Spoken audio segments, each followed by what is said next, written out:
Welcome, Legionnaires, to the Long Live the Legion podcast, where we talk about the Legion of Superheroes comic book team and break subjects down so that whether you're just out of the Legion Academy or you're a longtime veteran, you get to know the team a little bit better. I'm your co-host, Jim. And I'm your co-host, Jay. And welcome to episode number, what is this, 15 now? What do we have on the mission monitor board today, Jay? Today we are going to talk about Computo. And we're going to take a look at Computo's first appearance way back in 1966. And then when he's brought back in the Reboot Legion in the 90s, we're going to take a look at both the stories. We're going to take a look at what's the same, what's different, what works, what doesn't, and just talk about the introduction of where would you put Computo on the ranking of Legion villains? Top 5? Top 10?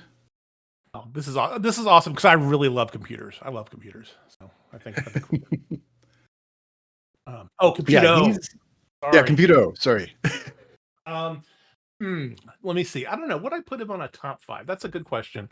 I think I would probably put him outside of the top 5 and maybe around, maybe at the bottom of the top 10. Let's say 9 or 10. How about that? Actually, I think that's a good ranking. I mean, it's pretty easy to come up with 5, more important villains. But he's a big part of Legion history, and he's a really big part of the history of the character we're going to focus on next episode, which is Triplicate Girl or Triad or whatever you'd like to call her. So we wanted to focus on him first before we started talking about Triplicate Girl, because we thought he was a really important character who, I will say this, I was actually shocked at how little he appears in Legion stories, considering how important he is as a villain. Right, at least as a villain. I think that's the key phrase: is how little he appears as a villain. It's only a few issues. Yeah, it's very, very small. So we're going to talk about. Well, I'll tell you what. Let's just get started. Let's get into this. We're going to talk about his first appearance, which is Adventure Comics number 340 and 341, which came out in early 1966. It's a interesting one. So written by Jerry Siegel, who we've talked about as being sort of one of the more important Legion writers who doesn't get a lot of attention. Drawn by Curt Swan. It's Curt Swan. I mean, what do I need to say about him? And it's a very interesting 2-issue story. Like, on the one hand, it's really, really dense. Tons of stuff happens. And on the other hand, there's a lot of wasted story space. So let's kind of just recap it really quickly and kind of get into it. So anybody who follows me on Reddit or on Blue Sky, you probably noticed that I've made a few comments about how I think Brainiac 5 might have been the worst character in the Silver Age. And we start off with that. He's doing research and he's trying to build a new computer, and he's just essentially a jerk to every Legionnaire who comes and talks to him. Then he builds this massive new computer called Computo, which, like every good massive computer of the 60s and 70s, goes crazy, becomes violent, and wants to kill everybody. Then the Legion shows up, they want to stop him, and instead of actually being able to stop him, so this is where it starts getting really weird. Parts? Yeah, so Brainiac calls for help, and they go, oh, maybe we should help him, and then the signal turns off, and rather than the Legion go, hey, that could be a problem, they go, maybe he stopped broadcasting. But they all eventually get to Earth. They all try to stop Computo. Computo takes a bunch of Legionnaires prisoner, and he ends up killing Triplicate Girl. And it's a very strange way of handling it, because it's on the cover. Like, it's this big cover image, like Triplicate Girl dies, and she kind of gets zapped into dust. Is that a good way of describing it? Yeah, disintegration, I think, is how I would describe it. Yeah.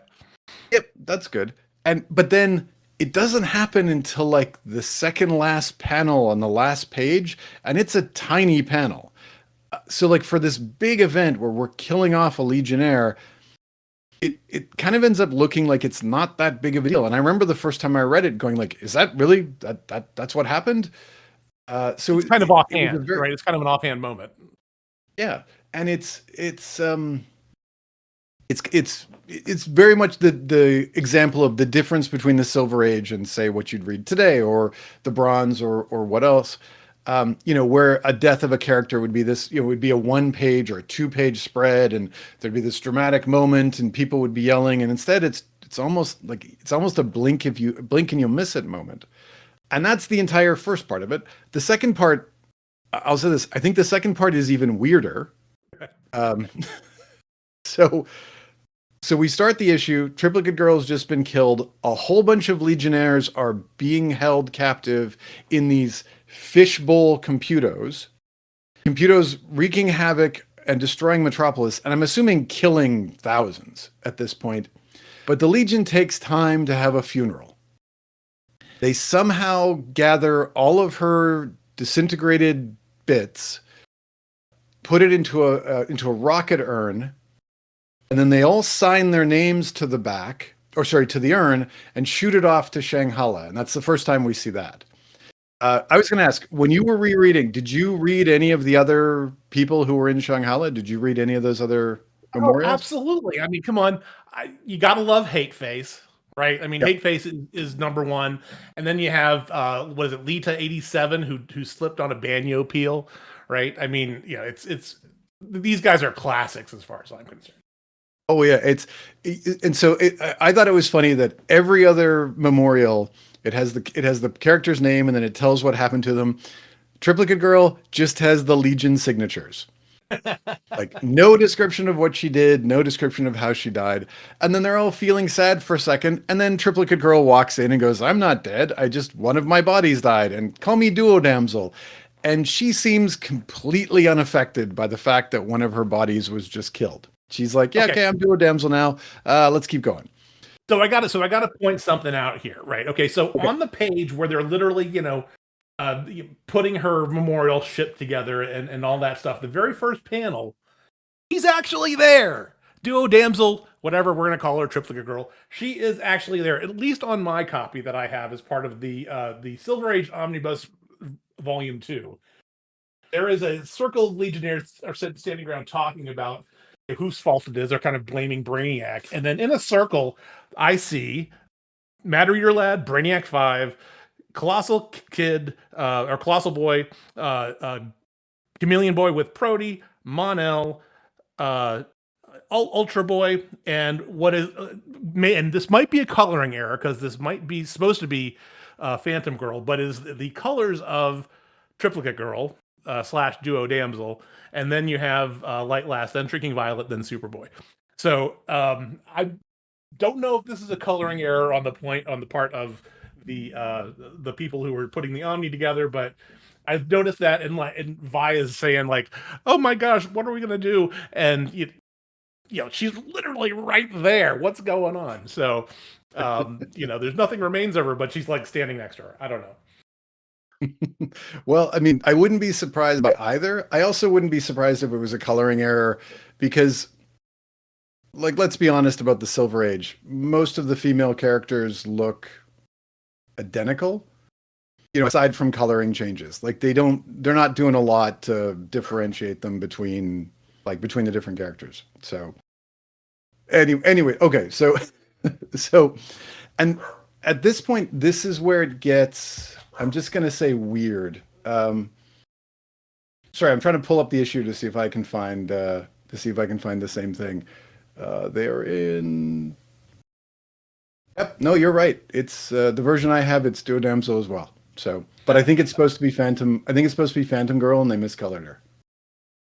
Well, that was exciting. Okay, so this is where the book gets really, really weird. So then next thing that happens is the weirdo Legionnaire shows up. And it's this weird creature with 3 heads and I think metal arms, and it starts attacking Computo, and Computo doesn't understand what's going on because since Computo has all of the Legion files, it knows what everybody's powers are. I think that's part of this, or am I confusing this with the reboot Computo?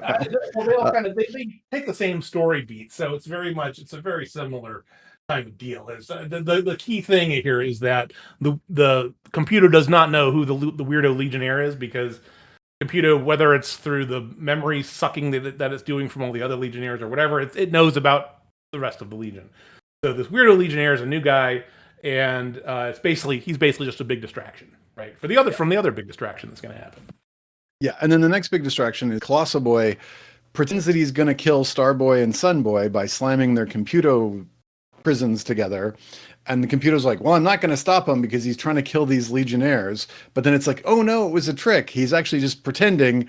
And that's when I realized, okay, so Computo's an idiot. Uh, it doesn't know anything.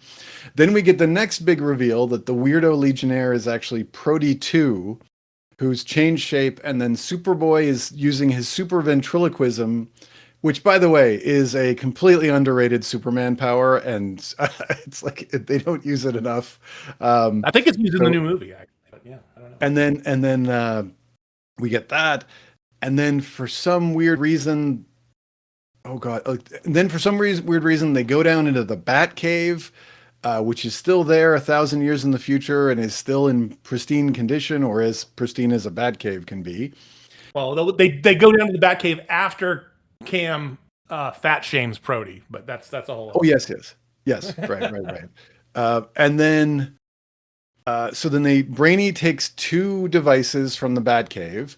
They go back up. They use the first device, which creates a Bizarro Computo. So now you have Bizarro Computo fighting the real Computo and fighting the Legion.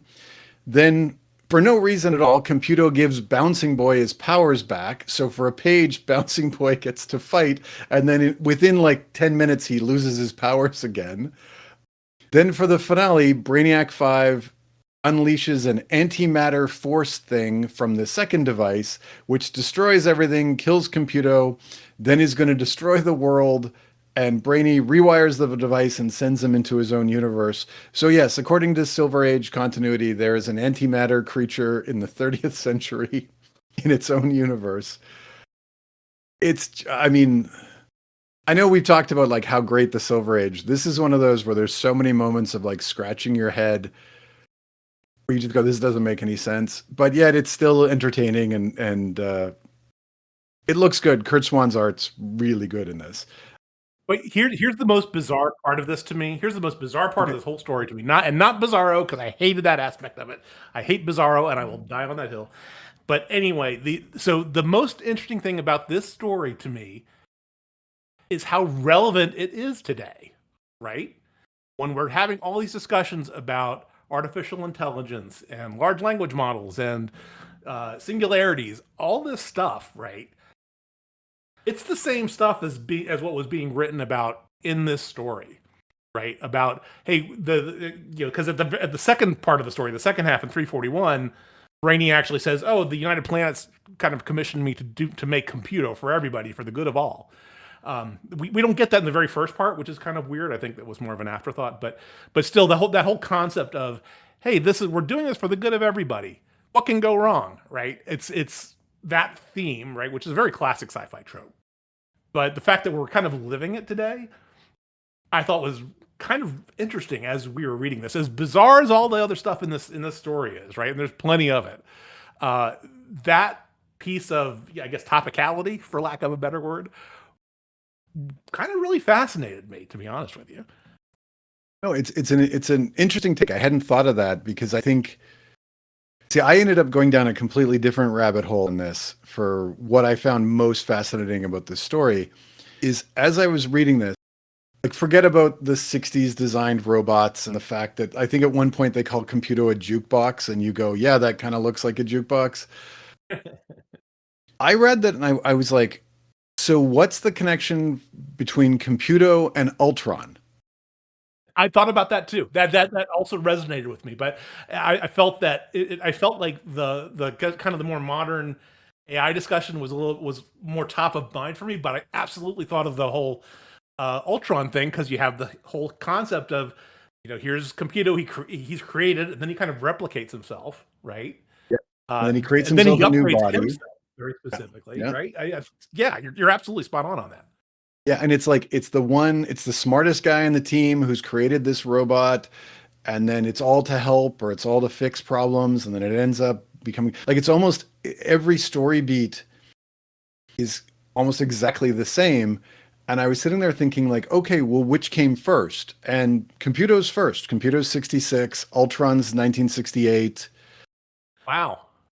And look, I'm not at all trying to claim that that Marvel stole from DC. Like I don't think I got to be honest, I don't think anybody working at Marvel in the 60s was reading a lot of DC comics because why would you? Like if you're I don't think Stan Lee had time. He's writing like 20 books. Um, but I thought it was just it's fascinating because it's just such a trope now. Like it's like you Yeah. say, like we're dealing with it today. How many different versions of this from this or like the movie Ex Machina or like all of these, I mean, you can go through almost every decade. And when they started talking about robots, they started talking about this. This was the issue.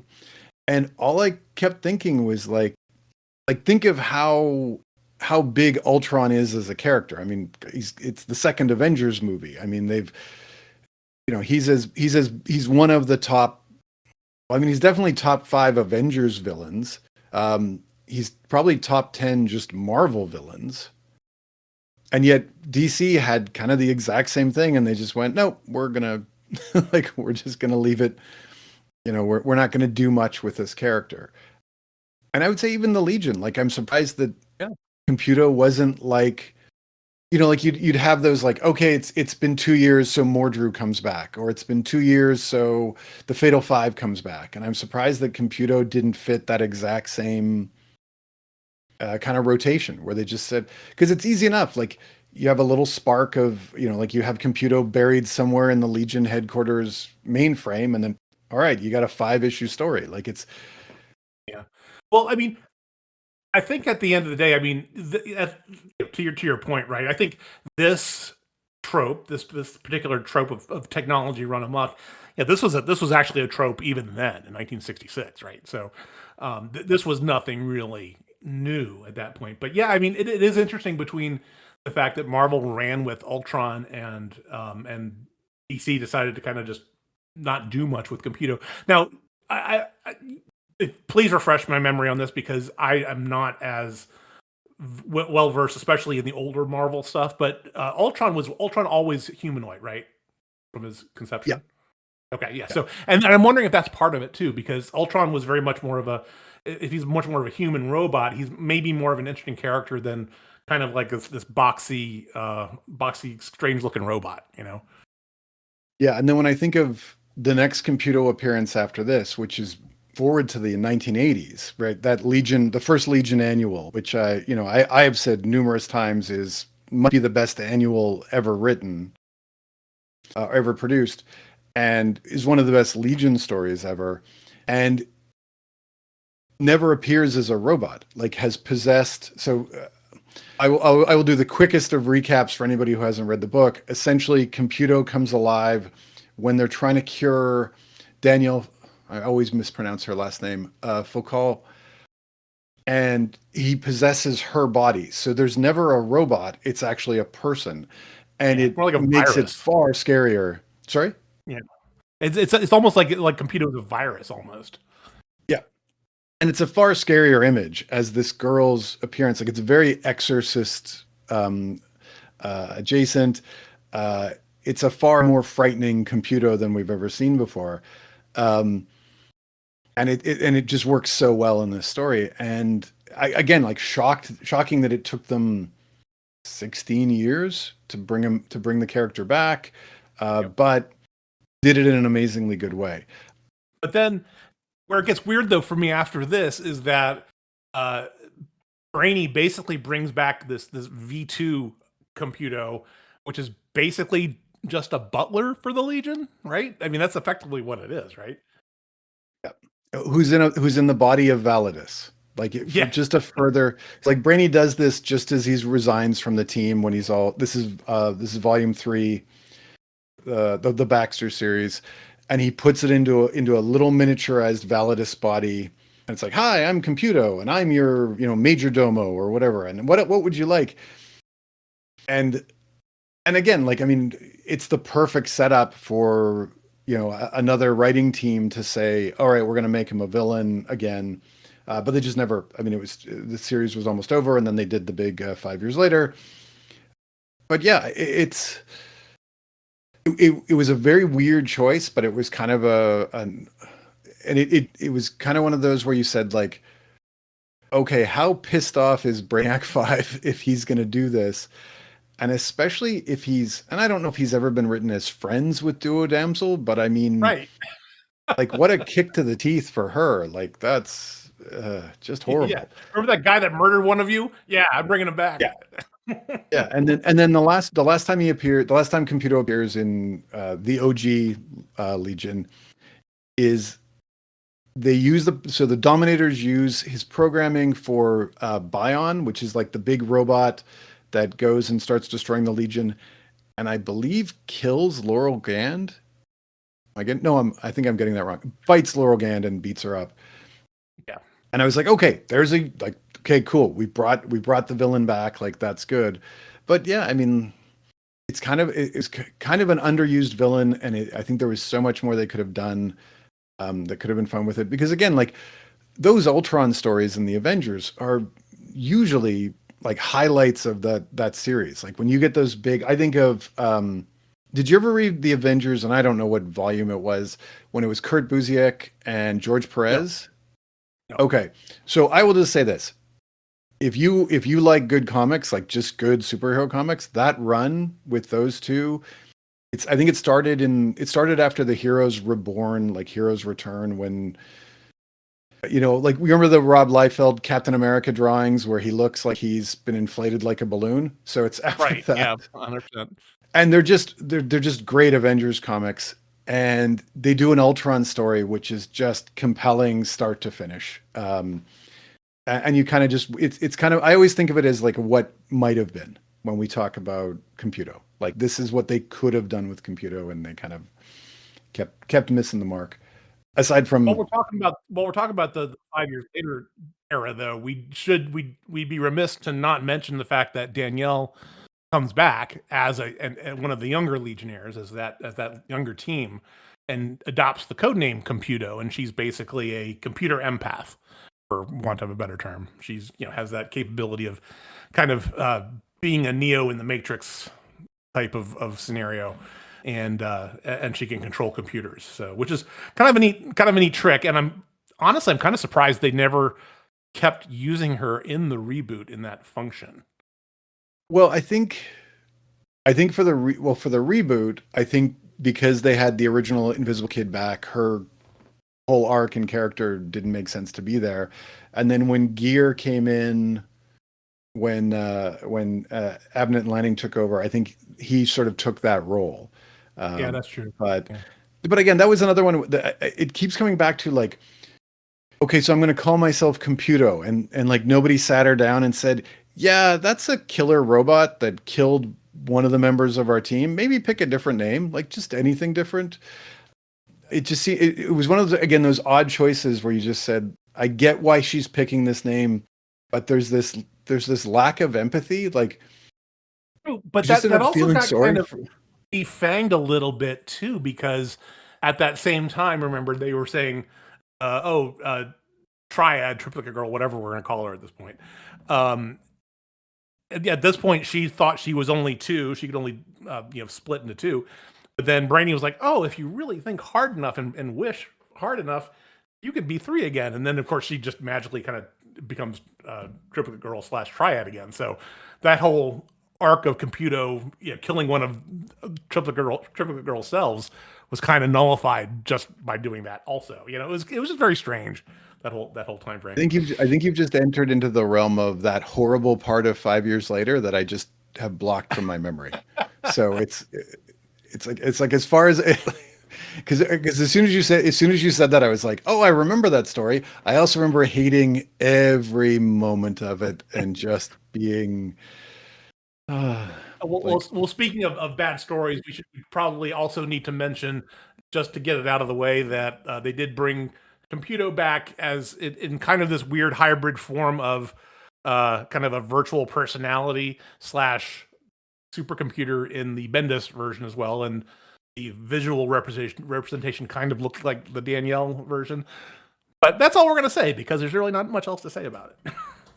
Yeah, so it's I mean, There will eventually be an episode about the Bendis Legion, and I think No, there we're won't. delaying that as much as we can, uh, just to be like, let's talk about the stuff we enjoy. So here's the thing, and I just want to say We're having a this good last thing conversation. before Let's we. not ruin it. Let's not, you know. I was gonna say. So for all of my criticisms about how just crazy insane this original Silver Age story is, it's still enjoyable on a very like this is the '60s and I mean. And like I said, the art's really like it's really great Kurt Swan art. It does look great. It goes in so many weird directions that your brain is kind of spinning a little bit.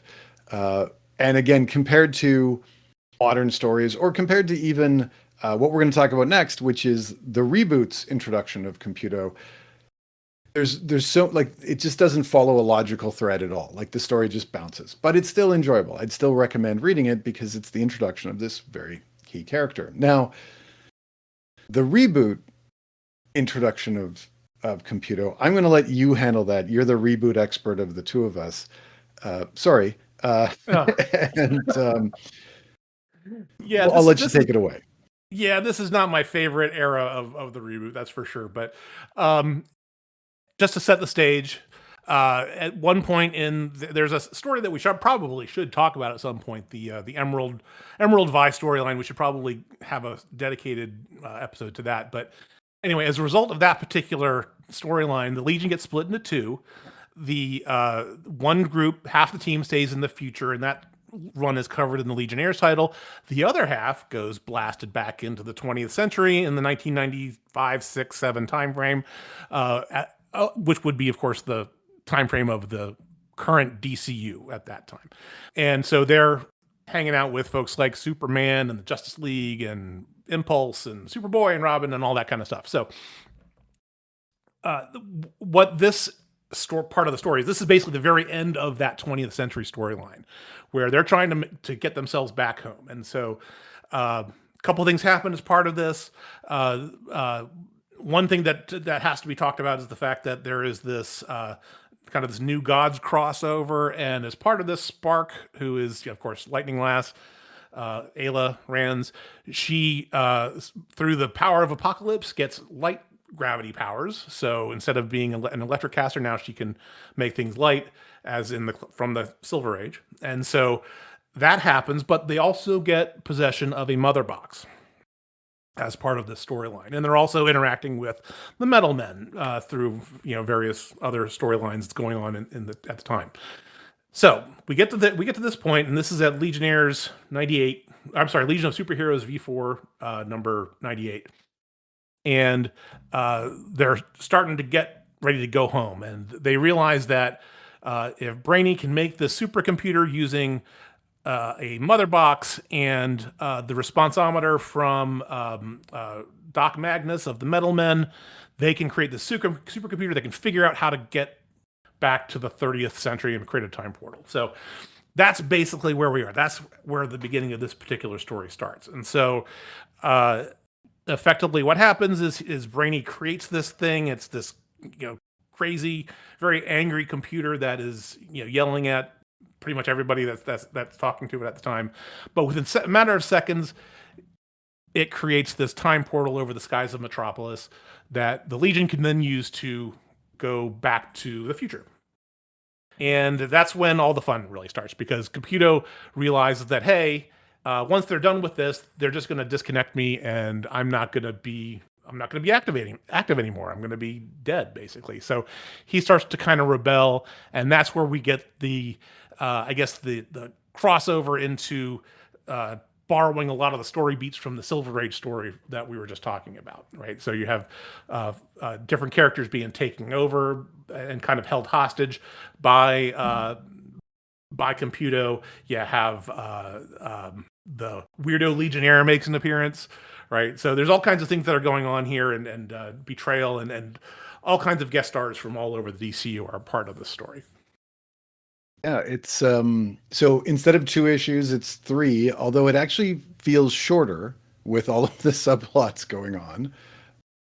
So let's just back up a second. So I thought there was a couple of really interesting things that they did with the changes. So the first one is they actually spelled out Computo and it Yeah, they've stands been for, and I did write this down, cyber cerebral overlapping multiprocessor universal transceiver operator.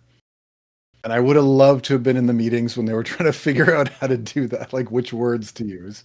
These guys should have been working on Capitol Hill because they do backronyms all the time for their stupid bills that they that they pass all the time. Yeah. Oh, well, they stopped that now. That now they just use adjectives, right? So it's Yeah, now beautiful. it's just It's whatever. Yeah, I'm don't waiting get for me the started. magical bell. um, and then instead of reading everybody's minds, it's the big reveal that, well, it's not a reveal, but so Siobhan Aaron is the non-legionnaire who went back to the 20th century with them. She's been writing notes on a 20th century computer. So for you youngins who don't remember computers in the 90s, I'm trying to think of a comparison. It would be like me trying to do math on an abacus. Like it was just this odd choice. So she's written everything about the legions. So Computo basically downloads all of this data. So now he knows all the legion's secrets. Except for one person. Well, except for Spark's powers, because they haven't written anything about that. So that's why Spark is able to surprise Computo by making him weightless. And I will say this: there's the great image at the end of 98 where Triad has been possessed by Computo, and she's got sort of this robot armor around her, and she's under Computo's control. And it was really great because, like, again, any new fan who doesn't know the history and doesn't know the Silver Age stuff would just think, okay, Triad's in trouble. But anybody who is a longtime fan would probably, and I thought this, immediately went to, oh, they're going to kill her. Like, this is going to be the end of the character, and they're going to follow the same story beat. So it kind of heightened the tension a little bit more instead of just saying, okay, we have Computo, we have this new villain. By making that choice, they're playing on everybody's preconceived understanding of the character. Although they did have Cosmic Boy be also possessed by Computo as well. So, which I thought was kind of an interesting twist, right? Because instead of using those giant platforms with the fish bowls and they're linked up there, it's just this interesting shoulder harness that's over them, and there's these wires that go into their heads, which was kind of a different approach, right? Yeah. And I mean, and really, I mean, Cosmic Boy had already been under Saturn Girl's control for multiple months, so I guess he was the easiest one to take control of again. You just end up feeling sorry for the guy. Like, how many times do you lose control of your own body in one series? Yeah, and it just kept going and going and going. So, and then, okay, so really, so then 99 happens, and 99 is really just like a buildup of threat, and I'd say not much happens aside from Computo takes over a nuclear power plant, and now we have our threat. But it's really a lot of 99 is Robin, Impulse, and Superboy, and I think and I'll say, I thought at the time of reading this, I thought that was really cool because I was a big fan of all of those characters. So I thought, to me, this was like one of the best, like from a cameo appearance. This was one of the best issues ever. This and 100 were great because I loved, I'm a big Tim Drake Robin fan, very specifically, and Superboy, the Connor Kent character. Yeah, I thought they were great. So this was kind of cool, even though the story was just okay. and I'm gonna disagree, because I think starting with 99 and then going into 100, the Legion becomes the guest stars of their own book. Yeah, no, well, right, exactly. Right. And that was my big, yeah, and that was my problem. Like, I get, like, like 90s Robin, Robin more than the other two. Like, I was a big fan of the Tim Drake Robin at the time. And it's fascinating now to see, like, Lightning Superman, because that was the character, and then Martian Manhunter shows up, and it's like, cool. But at the end of the day, like, the Legion is kind of reduced to just standing around and watching while these other characters are the ones actually doing stuff. Like, to me, it was just, this is a Legion book. Like, let the Legion be the heroes, right? I mean, I think there's heroes spread around here because there's a lot of other stuff going in here as well, right? Yeah. Unfortunately, we have the wrap of the apparition subplot, which we'll get into later. I'm in a later episode, to be more specific, and a couple other things like that. But honestly, for me, I was happy to read this at the time because I'm like, why the hell has Robin not been like a guest star on a Legion book or vice versa while these guys have been in the 20th century, But the other thing that I thought was kind of a cool twist here. Was the fact that they were calling out Triad, even though, like, I guess the way they had set it up was one Triad specifically, I think it was Triad Neutral, was the one that was visually taken over by Computo at the end of '98. But in 100, we find out that it's actually been all three of them because they're all interconnected mentally. Yeah, and I remember when that twist happened, and I was kind of like, so does that mean they're psychically connected? So if he's controlling one, like it was just, I thought it was an interesting twist, but it's kind of funny going back and rereading it, and they do sow the seeds of it a little bit, but it was kind of just like an out of nowhere, like, oh yeah, they're all connected, and you were like, okay, but then it's. Because you make a good point. I'm not sure if it's consistent with past depictions of the character, Or even consistent with like this depend, like this is sort of always like, I guess one of my issues with this story is that kind of Computo does whatever they need Computo to do, and yeah. and so there's moments where you say like, okay, so he can mind control anybody, or he can just mind control, and then have they ever shown Triad being connected in this level? And then if they have, why wouldn't the rest of the Legion immediately go, okay, why are we trusting these two? This could be a problem. But again, this is sort of a nitpicky thing that I think only comes when you read it a second or third time. I think while you're reading it, it's just you're just moving with the flow, and it's good. And again, it is nice. It's nice to see the Legion. They're working together, and they're and they do come together to beat the villain. And there is an amazingly great moment at the end when somebody finally realizes that because they have a time portal, they could go through and bring the other Legionnaires back to help them. And it was like, oh, congratulations. Like, well done for actually, thinking. That was so we get this great, so we get this great reunion, which I think was something that I think a lot of the fans were just waiting for. Like, let's just get this team back together. Right. Yeah. That was the big thrust of 100. It was going to bring everybody back together, and and all that kind of stuff. So yeah, for sure. Yeah. And so I just wanted to make one comment on this. The one thing that actually I really hated about this was when the weirdo Legionnaire showed up. Yeah, me too. Okay. And so I've mentioned this on a few podcasts, and I've talked about this a lot in my writing. So to me, there's this really fine line between paying homage to the Silver Age and bringing the stories back and bringing the characters back, and then bringing back stuff that just shouldn't be brought back, or bringing back stuff that you're just shoving this in because it's from the old story, whether it was a good idea or a bad idea. And I mean, if you read the original one, like the weirdo Legionnaire shows up, and it's just a weird moment, and it doesn't take a lot of space, and it's not really there. And I'm reading this going like, why do this? Like, why bring this character back? And then it gets even dumber when you realize how they create the Legionnaire. So I'm going to explain this, what I think happened, and then tell me if I'm wrong.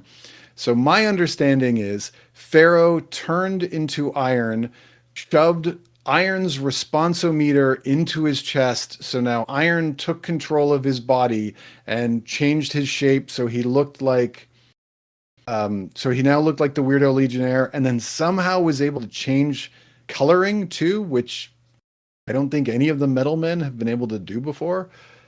Does that sound right? So everything about the color, I don't, because I'm not as much of a Metal Men aficionado to be able to split the hair on that one, but that's basically what I got to. And I mean, for the most part, I mean, I think they're trying to echo the original story beat by essentially making this a giant distraction, right? In this case, it's being a distraction for the Cosmic Boy controlled iteration of Computo. And which I guess it does the job, but it's just a weird beat. I'm like, okay, it's obvious that this was here just to satisfy the demand of retelling the Silver Age story. Exactly. And it doesn't really serve a purpose. And then the more you think about it, the less it makes sense. And then like what they do to Pharaoh and his entire body getting changed. So my first thought is like, so then why didn't he change his face and then just leave it to like a normal face? And then when he changed back into human, he'd be fine again. Like Right. could that have worked? Would that have fixed everything? It was just like you say, it existed solely for this beat from the 60s, whether it made any sense or not. And I think that sentence might describe everything about the reboot Legion that I dislike. Like A when good it's chunk of the it. Yeah. we're just Yeah. doing this to call back to the Silver Age rather than move the Right. stories forward. And that Right. that was a Exactly. problem. And what they did that often, and some of it worked. A good chunk of it didn't. I mean, like the Starfinger story, I think worked really, really well. I don't think like this did not. Um, uh, few others, I'm not going to even, I can't even think about them right now, but a lot of them just did not. And it's like, okay, as a new reader at the time, right, I did appreciate the them doing this because it's like, oh, okay, this is kind of a modernization of this classic tale. Okay, cool, that's fine. But it kept on happening and happening and happening. It's like, all right, settle down, we're good. Let's get the new stuff. But one of the things that with this particular beat that I was thinking about was, and this is kind of a an attempt to maybe recast the story a little bit, was if you'll notice in that little beat where the weirdo legionnaire comes out and they're trying to effectively free Cosmic Boy from Computo. We see it here. We also see it with the other two triads, that it's obvious that Computo does not need to have this get up, this contraption, to take possession of a person. So how much more of an interesting of a story would it have been for them to have this be even more insidious, right? And have no visual cues as to what they are. Kind of like almost like a vampire story to some extent, right? I think, that might have been an even more interesting take on this, and have this, kind of maybe some nanite take over, mentally, that, against their will and all that stuff. Have the whole beat of, Computo is making me do this. I can't stop myself, right? That kind of thing versus this, more of a mustache twirling virtual villain. So okay, so here's my question. Who did Computo take over that he didn't have the suit on? There's the two triads, and then right at the other two, like uh, purple and orange triads, did not have the suits. And then right after, like in this scene with Weirdo Legionnaire, uh, they're able to somehow, I guess somehow the responsometer that is part of Iron somehow takes off the harness that Kaz is wearing, but he's still possessed by Computo, Right. Sorry, yes, that's right. because there's a whole page of him being held, before Saturn Girl gets back into his head and kind of mentally frees him from Computo. So what I got from that was Iron took control of the harness but that's his powers, right? Like he can connect to the metal and then he makes a body for himself out of that. But you're right, Cosmic Boy should not have been mind controlled at that point. Right, If you're just but he following the still is. logic of the story. There's something interesting there. There's a neat little kind of a really kind of a crunchy story bit that I think would be really fascinating to dig into. But they don't. It is a comic book. It is issue 100, and they're trying to get to an end here. So, but Well, what your idea just kind of came to me here is like you've seen the movie The Thing, right, with Kurt yeah, Russell? 100%. Like Right, exactly. that's almost the story you could tell, where you're like, Yeah, hey, there's 12 Legionnaires. We know Computo's in control of one of them. It becomes this sort of monster in the room story, but one of the Legionnaires is the monster, and it's jumping from.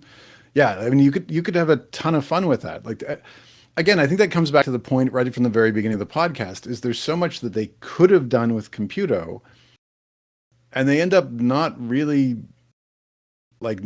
doing it. Anyway, so before we move on to like where we see Computo after this, I just wanted to go to the So one thing I did love was the big double page spread where it's the big reunion and everybody's there and they're all chatting with each other and how happy the Legion is to be reunited. And then we get the great moment where they say, "Where's Inferno?" And for those of you who've forgotten Inferno, congratulations, because it's a character that's easily forgettable. They just left somebody from the 30th century in the 20th century, didn't care. They actually discounted by there's no way she can do any damage. Uh, and it's like, Could go wrong. I think it was the writers going, we don't want to deal with this person anymore. Like, we're done. Yeah, the readers didn't want to deal with her either. Yeah. But And yet she got a miniseries. I know. And then so they all fly back to the future. They bring Pharaoh and Coco the monkey with them, and Which we I get think, again, we get the that's another Legion back. thing that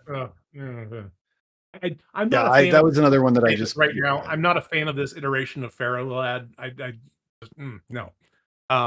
You know, he just to me he just rubbed me the wrong way and was a little bit more. There's a story further on in this reboot with him and Triad that's it's just bad. It's very, I don't know. Anyway, but continue. I'm sorry. we'll get to that when we get to our Pharaoh lad episode, which is way down the line. But yeah, we'll talk about our lack of love for Pharaoh, especially this iteration. So Computo disappears for a while. We don't see him again until the Legion, the Abnett and Lanning and Coipel series, probably what, like 6-7 years later? Yeah, that would have been in around the 2002 timeframe, I guess, right? So yeah. Yeah. And then he appears first not as himself, but as Mr. Venge, the president's lackey. And then he's revealed that he's the leader of Robotica, and he's the reason why Robotica is invading Earth. And then we have this great father-son dynamic with him and Brainiac 5. And I know you had can I say rant? You had a rant about this that you wanted to go into? I won't go so far as this being a rant, but I will say that this is kind of, this is problematic to me because in those issues, well, specifically in that issue of the Legion, where I guess the big reveal that he's Computo, that Computo is Venge, I can't remember the issue number. I'll have to go check, but that happens, and then the next issue is when they really get into the story. I'll have to check while we're kind of chatting here, but to talk about Computo happened in Legion of Superheroes 97 through 100, which if you're familiar with the Abnett and Lanning Legion, whether it's Legion Lost, Worlds, or the ongoing of the Legion, they didn't do a whole lot of reflection and going back and saying, hey, yeah, this happened in the previous version of the Legion. So this is, looks like it's issue number 13 of the Legion. I didn't think it was that far back. But they apparently something happens and somehow Computo was revived, and then after whatever the Imperiex crisis or whatever it was, he transmitted himself up into space. Here's the problem. Here's the problem I'm having is that at the end of 100 in this story, we are clearly seeing that the mother box and the responsometer of Doc Magnus are separated. So therefore, Computo is no more, and he was never shown to be transmitted off world to be, or saved in any way, shape, or form. And then we get into this story in the Legion number 13, and apparently there was, at the start of the second millennium, there was the Imperiex War, during which my discarded dormant components were restarted.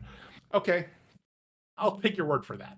It's one of those things where if this is going to be a major character in something that is happening in the DC universe, this is something that should happen. As far as I know, this never happened.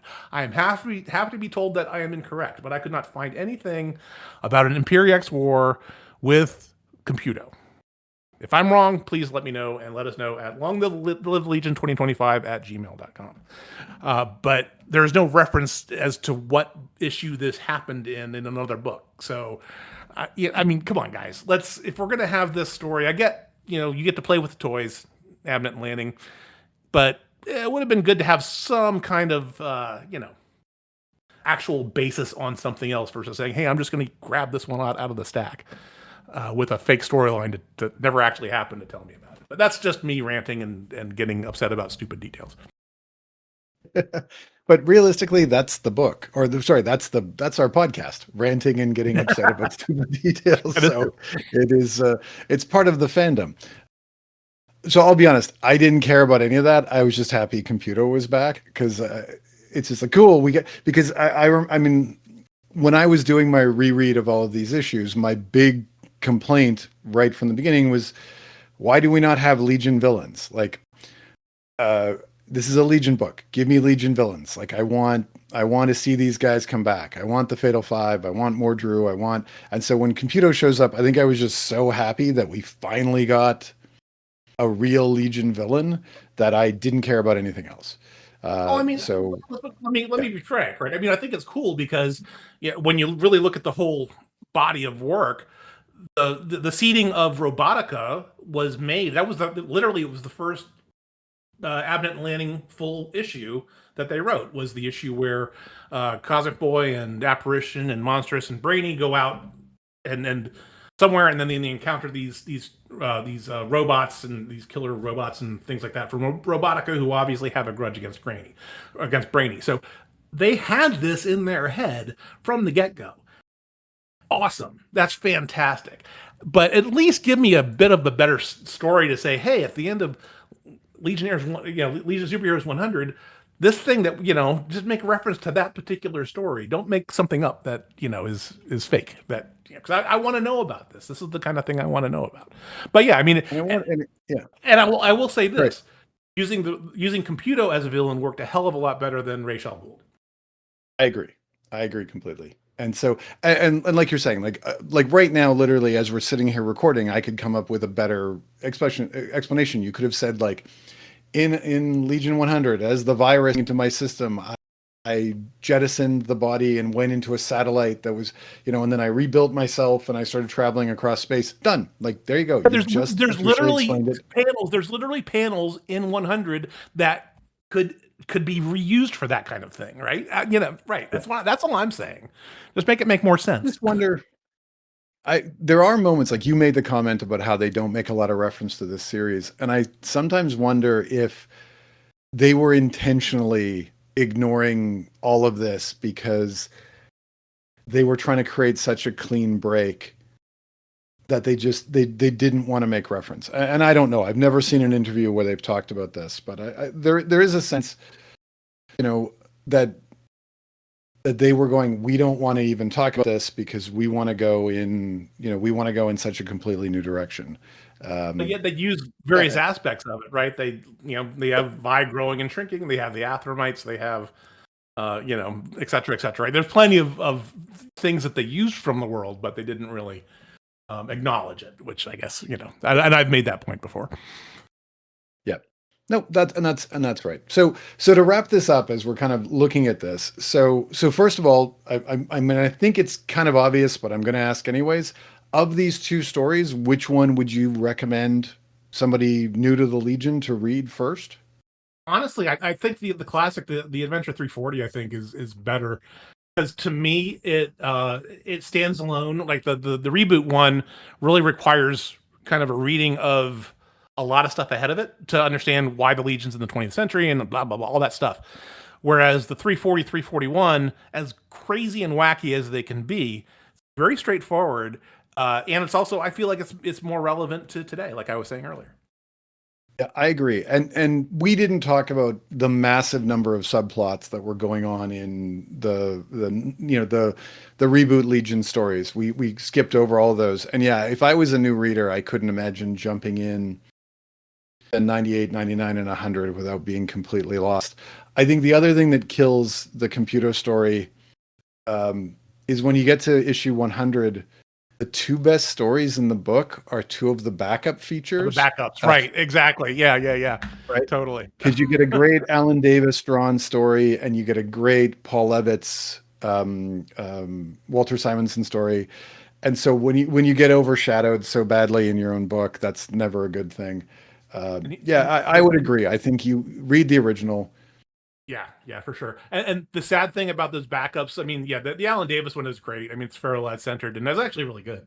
Because it actually kind of tells that fish out of water story that that edition of Pharaoh was in. It was actually really good. The second one, which was a really good, like it was like Paul Levitz took it was like he had a fastball and he threw it perfectly, like a perfect pitch down the middle for a batter to hit a grand slam home run, and they foul tipped it, and the foul got caught. That's my best explanation of that story, because it was a great setup for a story, and then the people that took the rest of that story and ran with it completely fumbled the football. And I'm using two sports metaphors there, which I apologize for. Anyway. Oh no, it's okay. We can do multiple sports metaphors and it's all good. So it's the perfect cross and the header goes over the bar. I'll just keep going. I can switch sports all day. Yeah, I agree. Without getting into too much detail on that, here's the irony of it, is that we talked about these two, I think, key Computo stories, but in both eras, I think we'd probably recommend other Computo stories that aren't these. Yeah. Like, again, to me, that Legion Annual, the Levitz Giffen one, that's the best Computo story that's ever been written. But it's not their introduction, and we wanted to talk about Computo's introduction. And then two, I mean, for all the complaints about Abnett and Lanning not pulling the past history, and they did not, I think they handled Computo far better than anything that we see here. But I will say this, like, I agree. Sorry.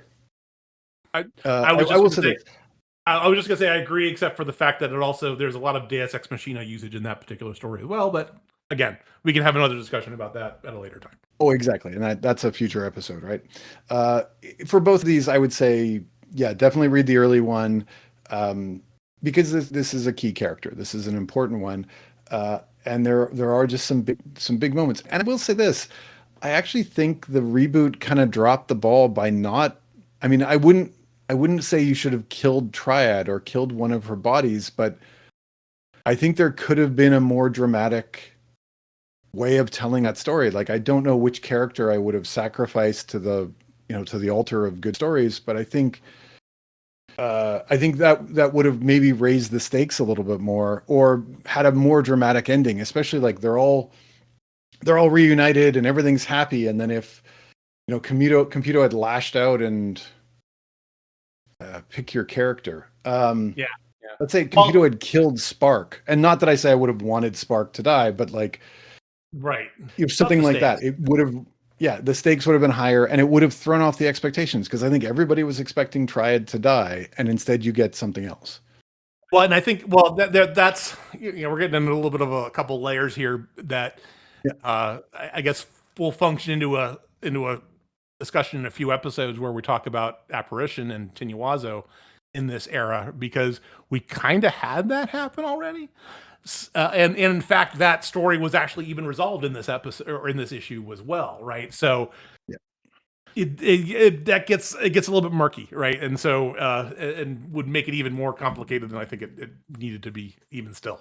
Right? No, that's a good point. Okay, let's put a button on that and let us go to the mailbag. Mailbag. If you've got everything ready, the mailbag.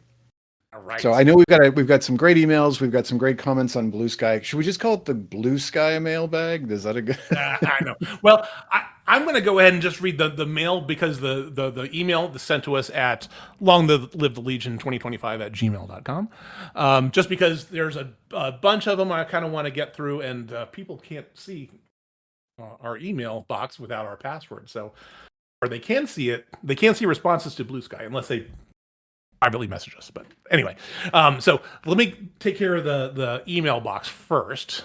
Just have a quick few emails I want to go through here. So Steve Shend has a couple of messages. So first, he has to comment about our Superman 28 I guess emergency episode that we had a couple weeks ago, and he had a very similar thought to us. So quick comment that made me pull the car over to comment, and please don't drive and comment while you're in the car. So and this is something that we pulled out, right? Said the quote was, "The future is so uncertain," and this is something that Clark says while he's in his house. He says that right there, agreeing with you two, totally allows the next LSH team carte blanche. To this longtime fan, though, it still underscores the importance of making it an optimistic future. Let the cynics and realists have today. If we can't dream of a positive and affirming future, what are we doing this for? Wholeheartedly agree with that.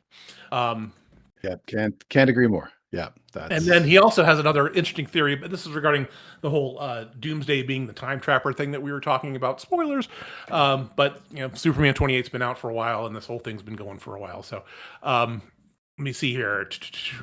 Let's see. That lets us acknowledge that the time trapper has been whoever was the guy drained by Darkseid in the Great Darkness. The Rock Kryn, Time Trapper, Superboy, Prime Time Trapper, and the latest one as well. He says he has a funny point. We may as well start calling him the Time Trapper Keeper just to amuse the Gen X fans among us. And I know I got that reference. But effectively, what he's kind of talking about is that the identity of the time trapper always changing, right? Which I think is a really important concept. We in the reboot, right? We had Lori Morning. Some people were thinking that it might be Barbara Gordon at one point in time. I mean, there's all kinds of weird theories about the identity of the time trapper. But I think the thing that's important is that the identity remain fluid, because that is a character who needs to be whoever you need it to be at the time. I think it's much better when it kind of changes. And to be honest, I wouldn't have a problem if they just kept it as fluid. Like you could say it's Doomsday now, and then the hood goes on, and then it becomes somebody else. Like why not play around with this? Yep. Yeah, I agree. That was a great comment. I like that one. And then so Todd Ramsey actually sent us an email about Duplicate Girl, but I'm going to save this one for the next episode because we're going to be talking about her very specifically. And then we got a couple email responses from our last episode about the animated series. So our friend Matthew Elmsley responds, and he has a really great comment here. I was a huge fan of this series back when it was on. Well, I still am. I was a grown-up at the time and a parent, so maybe not the perspective you were asking for, but I have the same perspective, Matthew. So when I first saw what it was going to look like, I didn't like the designs with the giant forearms and everything, but once I saw them in the show, I thought they worked perfectly. It was always obvious that Bouncing Boy was going to be fun to watch in animation, but what I didn't expect is that Phantom Girl and Triplicate Girl were going to be even more fun. The spin-off comic book series, The Legion of Superheroes in the 31st Century, ran for 20 issues and was excellent. Well worth your time. If you read it, don't start with issue 1. Much better if you start with issue 2 and throw one in between 5 and 6 or something like that. The Arm Fall Off Boy issue is one of the best Legion comics ever published and funnier than anything Keith Giffen ever did. One aspect of the series you didn't mention is the relationship between Brainiac 5 and Superman. It's fascinating. We never got any resolution on just how complicated it was and what Brainy thought about it all deep down, but we can speculate. A lot of people at the time described it as Brainy having a crush on Superman, which is defensible and fair, but I think it may be even more interesting if we just have it as Brainy desperately needing to be friends with Superman. That's one reason why I like the Alexis Luthor episode better than you two. It's about a descendant of Luthor and a descendant of Brainiac competing for Superman's friendship. That's amazing. So, Matthew, you're absolutely right about the Brainiac 5 thing. And I didn't want to mention it too much because, in my opinion, I think that aspect of it surfaces much more in the second season of the show. And I wanted to talk about that more then because I think it's much more of a bigger plot item to talk about versus the first season. But you're absolutely right. And then with regards to the Alexis Luthor story, I think Jay, you didn't like it more than me. I was okay with it, just mainly because I have a thing for redhead characters with green eyes and dressing green, but whatever. But I know that you didn't like that as much as I did. Yeah, I get the point, and I get the sort of the triangle that we have going on there. I think I always again, I have not seen the second season, so I don't have any of that background, but I always got the sense of with Brainiac 5, I felt that he was written as somebody who could not connect with anybody and was so desperate to connect to anyone, and then Superman was just the kind of the ideal of who he wanted to be friends with. And I never made the connection of Brainiac and Luthor. I think it was just more as soon as they made that reveal that she's Luthor, and I was just like, oh, why are you doing this? That was just my take. So cool. All right, no, that's good. Yeah. Oh, go ahead. No, I'm good. Okay, so our last email comes from Gustavo Panzea from Brazil, and he says, hi Jim and Jay, my name is Gustavo, writing to you all the way from Brazil. Firstly, I want to congratulate you guys on the podcast. It's really good and informative, and it's also really nice to be in touch with other Legion fans, and that's kind of why one of the reasons that we're doing this, right? I found out about your podcast recently, so I'm still working on my way through the episodes, but I just had to jump straight to today's episode when I saw it was about the Legion cartoon. I'm 24, and this show was my favorite when I was a kid. I watched these episodes countless times, and it was very formative to me as a superhero and a comic book fan. Actually, the first comic book I ever read was the Great Darkness Saga volume. I still remember how I felt because I didn't understand anything about it. Haha. It focused on different characters than the ones I was familiar with, and the designs were so different. And I got to tell you, Gustavo, that kudos for making that your first pick. Anyways, as of right now, I'm on a mission to dive deep into the Legion. I just got my hands on the cartoon tie-in comics you guys mentioned. They are fun to read, but obviously very childish, and some of them sadly butcher the depictions of the characters of the cartoon version. It would be cool to see your take on them, but honestly, you're not missing much.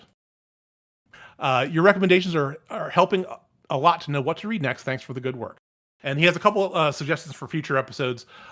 He wants to hear our take on the Bendis Legion.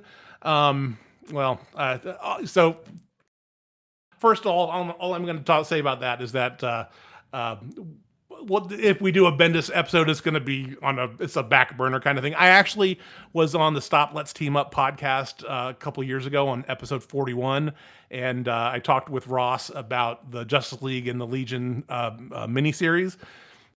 It wasn't a great review, just to give you that spoiler. But yeah, I'm sure we'll talk about it at some point, but who knows when. And then with a possible a new Legion on the way, I would love to see a full speculative episode on it. What you want to see, which writers, artists would like, which would be your picks on the books, the characters you want to see again, all that. I really hope the new Legion is on its way soon. It would be cool to hear you discuss it on the podcast. And so, yes, we are very much looking forward to it as well. We've talked about a little bit of what we're kind of expecting or what we'd like to see, right, Jay? Yeah, we have. I'm always hesitant to get too deep into what I hope this series is going to be, just because I'd rather go in with their take without any of my preconceived notions. But the idea of we've talked about this, about doing like a podcast about which creators would we like to see handle the Legion, or that we wish had handled the Legion. That might be something coming forward, but yeah, I'd prefer to just be surprised, to be honest, rather than. Yeah, I mean, right now we're kind of on the roller coaster of the Omega Legion, Dark Side Legion, and whatever you want to call it, to see how that's going to end up. And we've seen some spoilers around that look kind of interesting. But I think the thing that's intriguing me the most is a very vague statement from Mark Waid that said that they're going to make a Legion that wherever you came on board, meaning to me that sounds like whichever version of the Legion is your first, you will be happy. And so I'm kind of guardedly optimistic about that, but DC has this way of being like Sideshow Bob in a lot of cases when it comes to the Legion. So who knows how that's actually going to turn up. But they're constantly hitting themselves with rakes? Or stepping on the rake and hitting themselves with it. Yes, yeah. Exactly. So, okay. Yeah. So here's one thing that I will say that I've been pondering over this, and I don't know if there's interest in it. So I just finished doing the rereads of the 3-boot Legion, and one thing that kept coming up again and again and again was, what's worse, the 3-boot Legion or the Bendis Legion? And that might be an episode of just okay. Which is the worst of the two? Because I think they're kind of and I feel bad because I know there's people who love the 3-boot, and it was actually, ironically enough, the most popular version of the Legion for the last 30 years, sales wise. But I think it would be a fascinating comparison. I don't know if I want to. I mean, I've said this before. I don't want to go down into the dark and be like, okay, this sucks, this sucks, this sucks. I'd rather pick stuff where I can go, let's focus on positives and let's focus on what works, because at the end of the day, something is somebody's favorite, right? Like I may hate there's got to be somebody out there who's like, actually, I thought the Bendis reboot was okay, or I like this, and then for us to go and spend an hour crapping all over it, I don't know if that's fun for anybody. Yeah, no, for sure. I'm just getting nicer in my old age, I think what it is what it is. So, all right. And so those are the emails. Anything on Blue Sky that we should pay attention or we should comment on? We should pay attention to. I don't think we have anything that's from a private perspective. We had, I guess, in the last couple weeks, we've had a couple people talk about. I think Todd actually talked about some of his triplicate girl theories, which we'll talk about as well. Let's see here. And then Chris on Infinite Earths talks about he responds on Blue Sky to the discussion we had around Superman 28 as well. He loves the fact that we're back to a history that actually includes Superboy. He enjoyed the characterization from Williamson, and then the kind of the depiction of the Legionnaires' powers, the kind of the raw capabilities that they have. It was really, really good. So we'll have to see how it goes. We're I guess, like we said before, guardedly, anticipatedly waiting for what comes out next. And I guess we should be getting Superman 29 here in a week or two, right? Yeah. Yeah. I think by the time this airs, 29 will be out. So, although I don't know, DC seems to really struggle hitting release dates. So I don't know. Fingers crossed, right? The industry's in an interesting time right now. So exactly. So there's two things that I wanted to call out before we wrap this up. The first one was, as we've mentioned a couple of times before, we're going to talk about Triplicate Girl on the next episode. So I always like to hear, so for emails or for Blue Sky messages or whatever, maybe let us know, what is it that you like about her, or what is it that you don't like about her? Like, if she's not one of your favorites, why not? Or if you like her, or what's your favorite version of the character, that sort of thing. So we kind of have a little bit, I don't want to say more to work with, but we have some other comments to talk about and address as we're talking about Triplicate Girl. So yeah, please let us know either, and we've said the email address multiple times, longlivethelegion2025@gmail.com, or message either Jim or I on Blue Sky. You can find me at Blue Sky, at jmckiernan.bsky.social. Jim, your Blue Sky is? I'm at jimbofett.bsky.social. And then we also have the Long Live the Legion podcast, Blue Sky, which is at longlivethelegion.bsky.social. Perfect. So any of those places, add us there. And then the one other thing I wanted to say as we kind of go, and this is sort of a new thing, but I wanted to mention this. We had talked early about talking about other books and other comics that we've read or something that we wanted to recommend, because I always find you get into sort of your tunnel vision, narrow focus, and you go, okay, I'm only going to read this, and I wanted to talk about something that either that you had just read or something maybe that you've read in the past and you're like, people should give this a read. So the one I wanted to call out this week, I just read it. It's Titans Volume 4, Annual Number 1. And I mentioned this on Blue Sky, and I'm going to mention this here. It might be the best comic I've read this year. It's probably the best Donna Troy story ever written. Phil Jimenez handles the writing and the art, and he's always been great, and he's on the top of my list of people I wish would take over the Legion. This book's brilliant. If this isn't nominated at the end of the year for whatever comic awards there are, I don't know what they're doing. It's very rare that I'm in a comic and things kind of hit you emotionally and you're just like, oh, and the best ones do that. This one did it multiple times. I can't recommend this enough. I would say go out and have you seen it yet? Have you read it? I have not read this. I've oddly enough, I've been staying away from the Titans, which is kind of a weird thing for me because back in the 80s and 90s I was a big Titans guy. So definitely, now you have me intrigued. Yeah, especially as I loved the Wolfman Perez Titans, and this one hit. I mean, Jimenez is the spiritual successor to George Perez. For sure. For sure. And I mean, this is top of the game. It's beautiful. I can't say enough good things about it. So I would say to anybody, like, go check it out. Go read it. Is there anything? I know I'm surprising you. I didn't prepare you for this. Is there any book that you've read recently that you think people should take a check at or take a read out Well, over? yeah. So what I have been kind of into over the last, a lot of this is kind of catch up on my part because started reading this last year, and then I guess on the DC app, they just came out with the follow up series. But as folks are probably aware, there was the old classic Batman Gotham by Gaslight story from back in the 90s. It was a fantastic story with Mike Mignola art.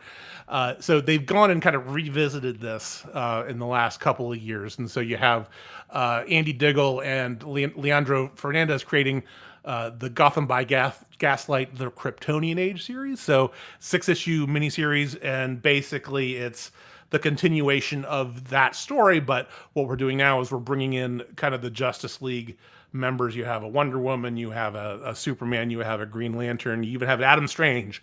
It's part of the storyline, and Ra's al Ghul, and you have Lex Luthor, of course. And so the Kryptonian Age was the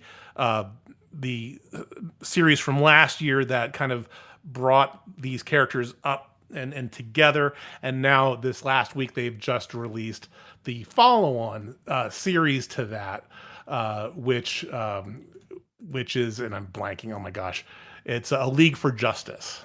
So that is the new one, and I'm just starting to read this, and it's really really good. If you like that genre of the kind of the late 1800s DC Elseworlds universe. Yeah, so I'll throw my support to the old Gotham by Gaslight series if you haven't checked that out. Just for the Mignola art alone, it's worth it. But it's a really nice story, and I really love when DC does this, when they do the Elseworlds and they throw the characters into different times or different eras. I think it's really fun, and it lets the creative teams go nuts. So I'm gonna have to check that out. I didn't even know that they had done a sequel to that. So that sounds Yeah, that when sounds I good. saw it last year, I was like, "Oh, this is good stuff." And then they I think it was last year. It was six issues, and then they're like, "Oh, the next series is coming in 2025," and so now we're here again. So it's the new series is, I guess, in the stores. I guess they're probably at issue 2 right now. But if you're reading the DCU app like I am, they just released issue number 1 this past week. Okay, sounds good. All right, I think that's it for this week. So remember, the next episode, Triplicate Girl. Let us know what you think. Just for the one last little bit of business. So by the time this episode hits, I will be back writing. But as of the recording, I'm taking a little break.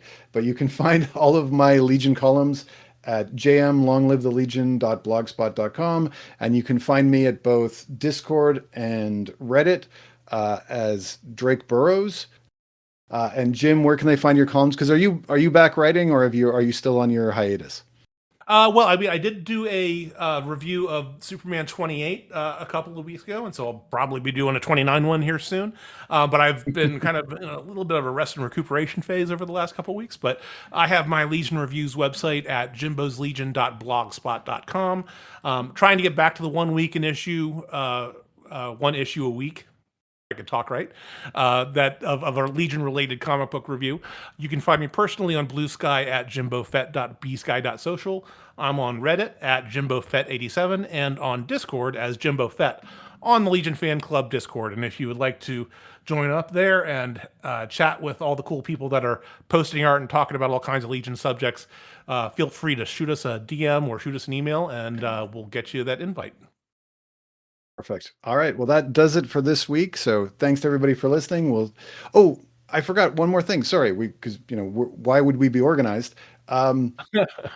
We also are on YouTube. So if you want Oh, that's to right. actually watch these podcasts, thankfully you won't see our faces. As I always say, I have a face built for radio. We are we are on YouTube. So check out the Long Live the Legion YouTube channel. And my only request is please, please, please like and subscribe. All right. Then until next time, when we talk about triplicate girl, duo, damsel, triad, Luarna Durgo, whatever you want to call her. We'll talk to you next time, and long live the Legion. Long live the Legion.